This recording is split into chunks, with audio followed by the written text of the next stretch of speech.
कुंभोज गावात नवीन सुरू झालेल्या बाळासाहेब आईस्क्रीम सेंटर या प्रतिष्ठानाचे उद्घाटन जवाहर साखर कारखान्याचे व्हाईस चेअरमन बाबासाहेब चौगुले यांच्या हस्ते संपन्न झाले। या प्रसंगी विविध मान्यवर उपस्थित होते। कार्यक्रमाच्या अध्यक्षस्थानी महाविकास आघाडीचे गटनेते किरण माळी होते। यावेळी विशेष अतिथी म्हणून बावडा कारखाना संचालक अमित साजनकर, सरपंच आप्पासाहेब पाटील तसेच मान्यवर उपस्थित होते।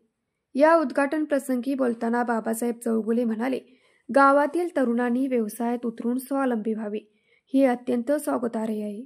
अशा उपक्रमांना माझा नेहमीच पाठिंबा राहील। गुणवत्तेची जपणूक करून ग्राहकांना उत्तम सेवा देणे हीच यशाची गुरुकिल्ली आहे। बाळासाहेब आईस्क्रीम सेंटरमध्ये विविध प्रकारची चविष्ट आईस्क्रीम्स, कुल्फी, मिल्कशेक्स व थंड पेये ग्राहकांच्या सेवेत उपलब्ध असणार आहेत। कार्यक्रमाचे सूत्रसंचालन अजित माळी यांनी केले, तर आभार प्रदर्शन अमर माळी यांनी मांडले।